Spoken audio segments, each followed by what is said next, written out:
Hey, what is going on YouTube? Hey, Aaron here. We are back, ladies and gentlemen. Today we are in the Duncan, the Tier 8 British battlecruiser, which comes to full access in this update. As you guys saw in the previous updates, we played a few of the British battlecruisers, and I think these ships are pretty fun. However, they do require a bit of skill to use, and they are moderately squishy, especially in terms of their armor. Now, you do get these super heals, and the newest commander, John Fisher, is just tailor-made for these British battlecruisers, and as always, stats and commander guide at the end of the video. If you guys were on the live stream last night, you saw me struggle a little bit with this particular ship. We had a bunch of good games. We actually ended up going 15-2 on the live stream last night, but I could not get, that game in the Duncan. Well, of course, praying to RNGesus last night before I went to bed, we got a few spectacular games, this one included.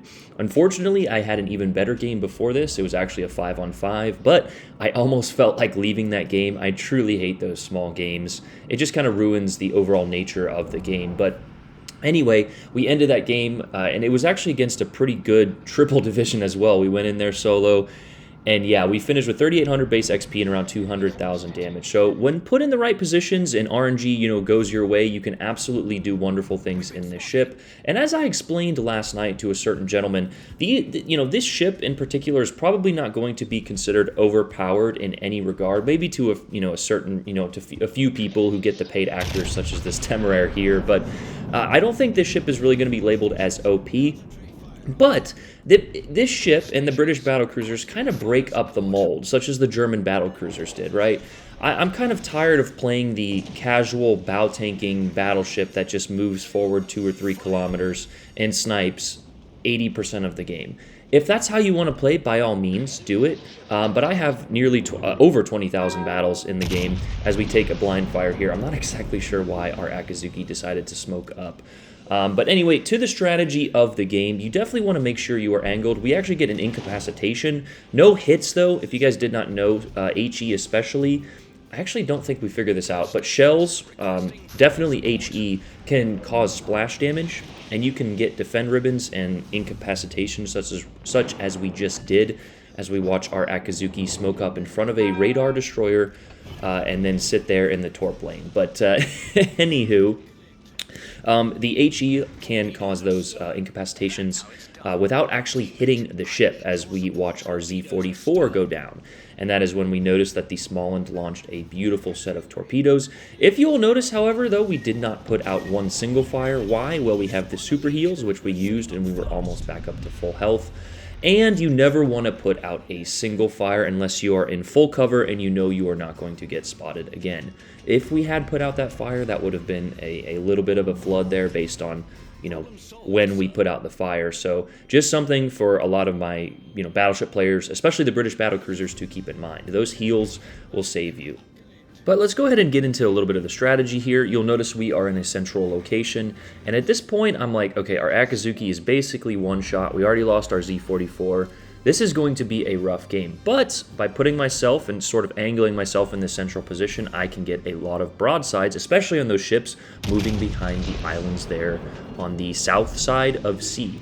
I should also note that the acceleration is very good on this boat, so if we do get in a position where we need to accelerate out, we are able to do so. A lot of people see this position and they're kind of confused as the American battleship main brain just always wants to sail slightly forward and bow tank. But in this position, I'm able to get all guns on target, effectively angle my armor, and accelerate out of, a position if needed.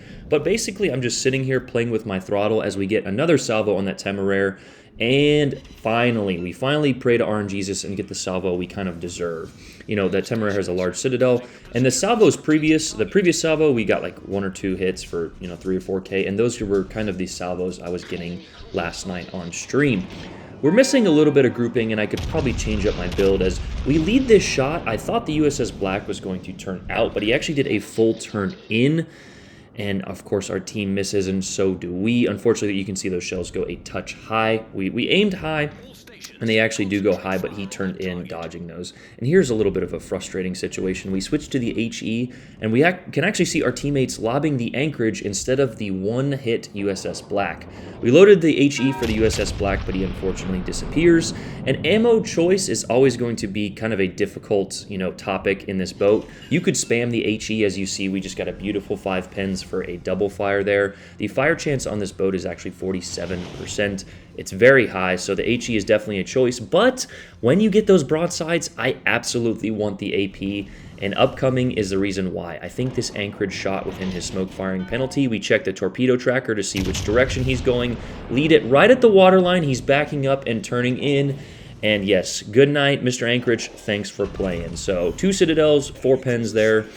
And I'm pretty sure 2 of those were Citadels, but regardless, he is off of the board. So the C cap is now clear, the USS Black is low, and I actually have to give a huge amount of credit to those 2 battleships on the A flank. Number 1, for holding their side. Number 2, for not allowing the Småland to absolutely decimate them. Like we mentioned, our Z-44 went down in like the first 2 minutes and left those battleships kind of just to fend for themselves against the Småland. So I'm kind of sitting here, but once we go undetected, we can sort of tell that the Småland is not lingering in this A cap. Obviously, the A cap is not being contested, and we can see that those battleships are full health as we get lobbed by the P-bag out there. So we're semi-protected in this position. This is a great position to hold. Why? Again, we have access to all of those broadsides on the south side of sea, as we mentioned. On top of that, we are just kind of lingering and waiting to see what our team needs. 90% of this game past the 7-minute or 8-minute mark here is seeing what your team needs, right?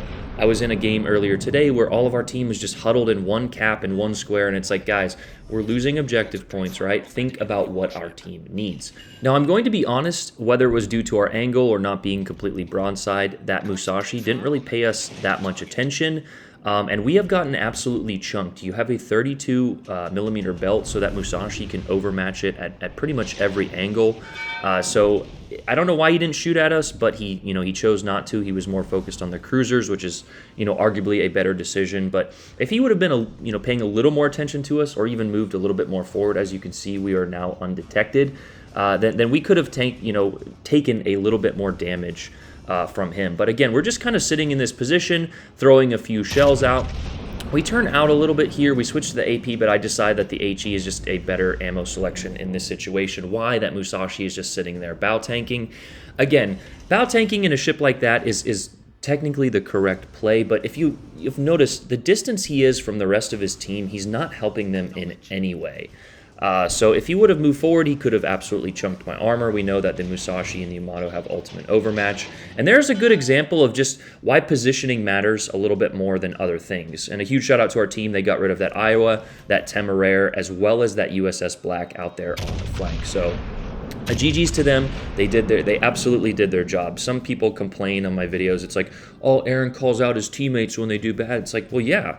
I also call out when they do good. It is looking at the game objectively, right? If our objective is to win and somebody YOLOs in and dies, it's not a great play. I'm sorry if that hurts your feelings, but I don't know, welcome to the internet.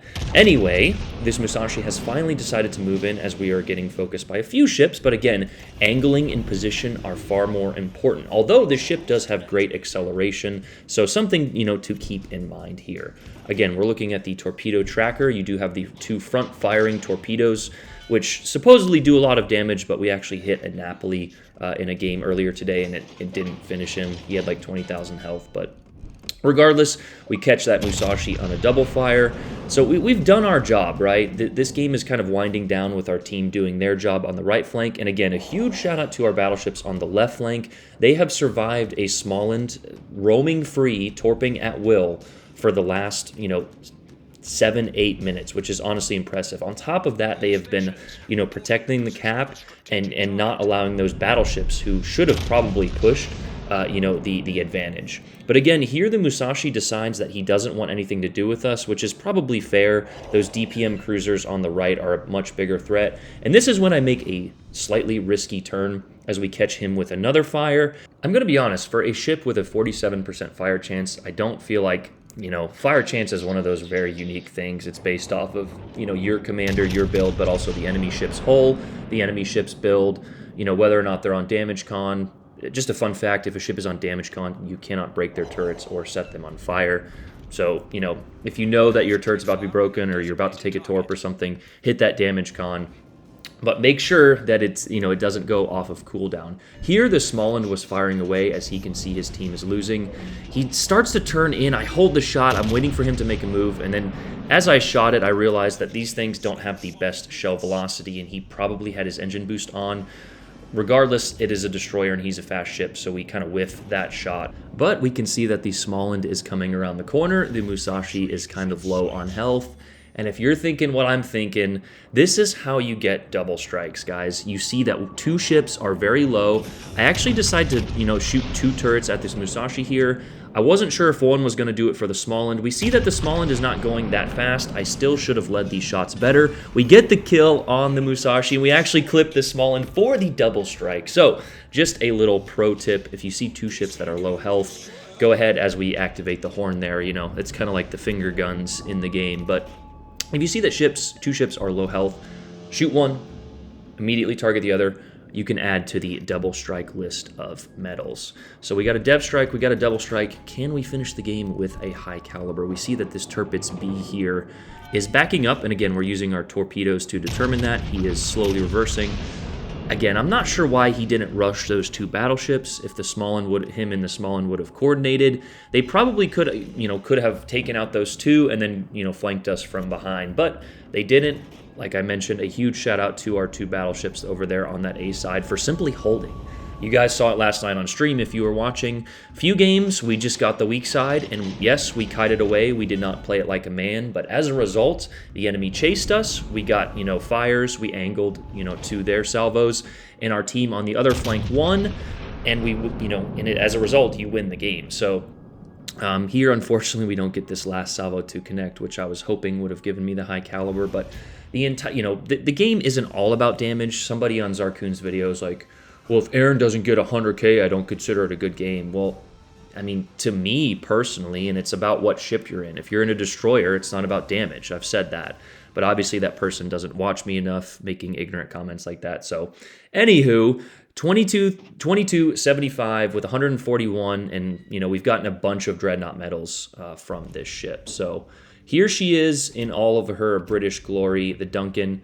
Let's go ahead and review the modules, aiming systems, and we have to run steering as we cannot run propulsion, but she actually already has great propulsion as is, and we are running concealment mod to get that concealment down so you can squeeze into some situations as well as reload mod.